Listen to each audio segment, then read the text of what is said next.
Salut à toi chers parents et bienvenue dans l'espace où nous faisons des enfants des génies. Alors dans cette vidéo, je vais partager avec toi comment est-ce que tu peux utiliser la communication pour développer la confiance et l'estime en soi chez tes enfants. Alors c'est très important parce que beaucoup de parents disent que mon enfant manque de confiance en soi, mon enfant manque d'estime de soi, mais très souvent l'approche que je vois les parents utiliser pour essayer de développer et de booster cette confiance en soi chez les enfants est tout simplement pas efficace, et beaucoup de parents aussi le disent que mais comment ça, comment est-ce que mon enfant n'a pas confiance en soi, j'essaie tout le temps de le motiver, je le parle tout le temps, je lui donne des mots positifs, je lui dis des bonnes phrases, mais il se comporte toujours comme ça ne change pas vraiment. Mais qu'est-ce que je fais mal? Alors c'est là que j'explique aux parents ce que je vais te donner à toi aussi maintenant. Donc ce n'est qu'une seule astuce que si tu commences à l'appliquer dès aujourd'hui, tu vas voir énormément, je dis bien énormément de grands changements en ce qui concerne vraiment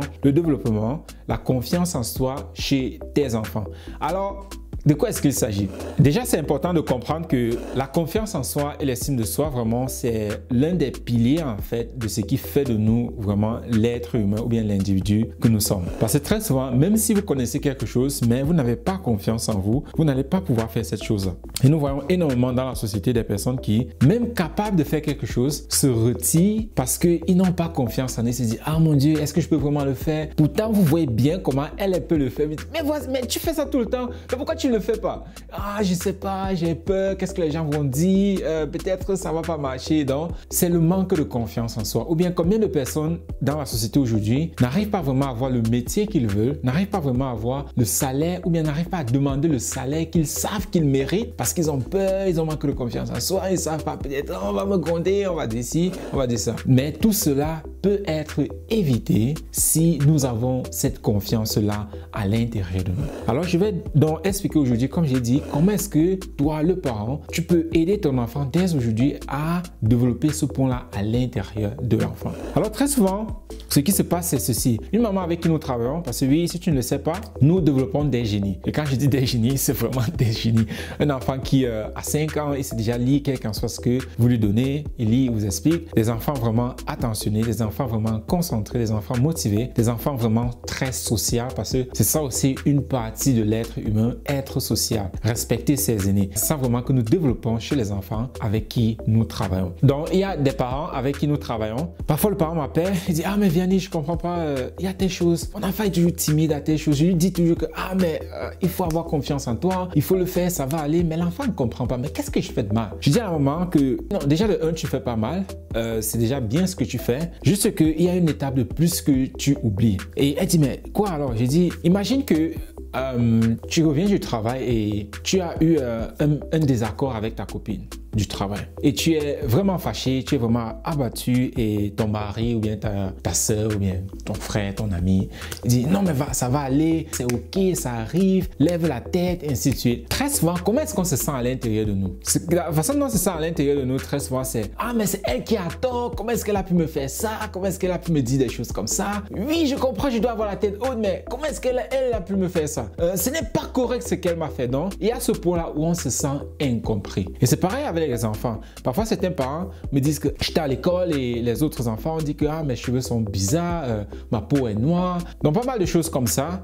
Et ce qui fait que l'enfant, quand l'enfant revient, donc l'enfant est complètement abattu, la maman dit non c'est ok, il faut avoir confiance en toi, c'est comme ça, ta peau est noire, c'est comme ça, tes cheveux sont comme ça, ils sont aussi beaux, tu es beau comme tu es, et ainsi de suite. Et la maman dit oui, elle dit ça, pour le moment ça va, mais chaque fois toujours, elle doit toujours redire la même chose et elle ne comprend pas pourquoi. Et c'est là que je dis, mets-toi dans une situation pareille, un peu comme le premier cas que j'ai décrit. Toi, adulte, tu reviens du travail, tu es complètement fâché, tu es abattu et quelqu'un te dit c'est maintenant ça va aller, aie confiance en toi, ce sont les choses de la vie qui arrivent. Mais à l'intérieur de toi, tu ne te sens pas comprise en fait. Et tu dis non, c'est de sa faute, comment est-ce qu'elle a pu me faire ça? Tu ne sais même pas ce qui s'est passé, comment tu peux dire ça, c'est de sa faute? Donc à ce moment-ci, oui, je peux te dire non, c'est bien, ça va aller, aie confiance en toi. Mais le plus important aussi, c'est de comprendre pourquoi est-ce que tu es abattu, pourquoi est-ce que tu es dans la douleur. Parce que c'est un peu comme si tu te blesses et ta blessure, elle est encore sale, elle est infectée. Et ce que je fais directement, c'est je mets un bandage là-dessus, sans toutefois nettoyer la plaie en fait. Ce que ça fait, c'est très souvent, la blessure va juste s'aggraver. Et c'est le même scénario que vous faites quand vous dites seulement à quelqu'un, ah non, ça va aller, aie confiance en toi, sans toutefois vraiment comprendre ce qui fait souffrir la personne. Donc dans un cas comme ça, cette personne-là, tu lui demandez, mais qu'est-ce qui s'est passé? Et la personne va vous expliquer que, ah non, on était au travail, elle a fait ci, elle a fait ça, elle a eu tort, elle a eu blablabla.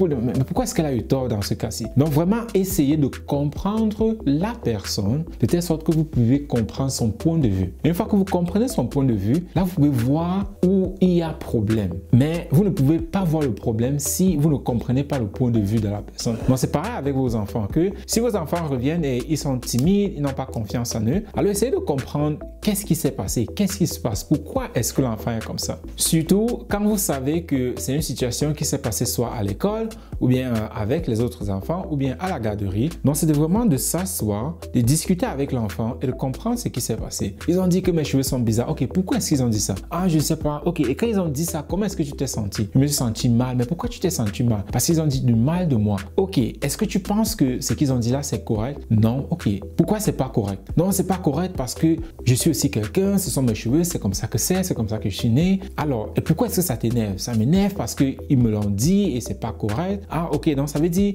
ce n'est pas tes cheveux, c'est pas le fait qu'ils ont dit que tes cheveux sont bizarres, mais c'est le fait qu'ils ont appelé tes cheveux bizarres, c'est ça le cas? Exactement. Donc, plus vous comprenez pourquoi la personne se met en colère, plus vous pouvez aider la personne. Parce qu'une fois que vous comprenez que, ah, en fait, c'est parce qu'ils ont dit que la couleur de mes cheveux est comme ça, vous dites, ok, mais pourquoi est-ce que tu penses qu'ils ont dit ça? Donc, vraiment questionner l'enfant jusqu'à comprendre le cœur du problème. Parce que c'est une chose de dire seulement, non, aie confiance en toi, il faut croire en toi, mais c'est une autre chose de comprendre pourquoi est-ce que cette personne a mal. Parce que, comme je l'ai dit, si vous ne découvrez pas pourquoi l'enfant a mal, vous pouvez dire, non, il faut avoir confiance en toi, tu peux le faire, et ainsi de suite, mais ça ne va pas aider l'enfant. C'est comme si vous mettez un bandage sur une plaie qui est infectée. Vous devrez d'abord désinfecter la plaie avant de mettre un bandage là-dessus. Alors j'espère que ceci va t'aider, toi le parent qui veut vraiment le meilleur pour ton enfant, qui veut développer cette confiance en soi et cette estime de soi à l'intérieur de ton enfant. Et un bonus que je peux te laisser avec, c'est la confiance en soi, c'est le manque du doute. Je répète, la confiance en soi, c'est le manque du doute. Donc ça veut dire que si quelque part vous doutez de quelque chose, alors cela va fragiliser votre confiance en soi. Si vous avez une clarté absolue, alors vous auriez confiance en vous. Donc si vos enfants n'ont pas confiance en eux, essayez de voir ce qui n'est pas clair et d'essayer de voir ce qu'ils doutent. Et une fois que vous comprenez et voyez pourquoi est-ce que vos enfants doutent, ce qui les fait douter, alors vous pouvez corriger cela. Et une fois que vous avez corrigé cela, c'est automatique. C'est automatique, votre enfant aura confiance en soi. Et cela me rappelle l'histoire d'une autre maman avec qui nous travaillons. Et c'est vraiment incroyable parce que ce point de confiance en soi, si vous ne pouvez pas savoir comment vos enfants souffrent, tout simplement parce qu'ils n'ont pas cette confiance-là en eux. Donc c'est un enfant, ils étaient au parc en train de s'amuser et les enfants parlaient du cobra. Et les enfants disaient que non, le cobra ce n'est pas un serpent. Et lui, Ben, il dit mais le cobra, oui, c'est un serpent. Les autres enfants, je pense qu'ils étaient 4 ou 5 comme ça, ils disaient non, non, le cobra c'est pas un serpent. Il dit si, le cobra c'est un serpent. Et ces autres enfants-là commencent à dire non, tu ne connais rien, le cobra c'est un serpent. Et il commence vraiment, ça a vraiment pris une tournure vraiment, c'était vraiment chaud. Et les autres parents alors sont arrivés, eux ils commencent à dire mais qu'est-ce qui se passe? Il dit que le cobra c'est un serpent, il nous dit c'est pas le cobra, c'est un peu un serpent. Et le problème aussi c'était que les parents ne savaient même pas si c'est le cas ou pas. Mais ce garçon-ci, il était juste là et sa maman était juste à côté en train de regarder, voir comment est-ce que ça va se passer. Parce que elle éduque son enfant avec technotuteurs, ce qui fait que son enfant a une très bonne fondation et une très bonne confiance en soi. La maman disait ok, je vais voir jusqu'où est-ce que ça va aller avant que si ça ne dégénère pas, je n'ai pas besoin d'intervenir. Ben dit non, non, non, le cobra c'est un serpent. Ils discutent à gauche, à droite, à gauche, à droite. C'est là qu'une maman dit ok, demandons à Google parce qu'elle-même, elle ne savait pas. C'est là qu'elle s'en va à Google, elle tape, on dit oui, le cobra c'est un serpent. C'est là qu'elle dit ah oui, ouais, tu as raison. Il dit oui, mais je sais, le cobra c'est un serpent. Donc, imaginez en fait si c'était votre enfant. Si votre enfant de 5 ans, 6 ans, 7 ans, 8 ans, 10 ans, il est dans un groupe de conversation avec d'autres enfants, 4, 3, 5, et eux tous ils sont contre lui. Est-ce qu'il serait capable de rester ferme sur sa décision?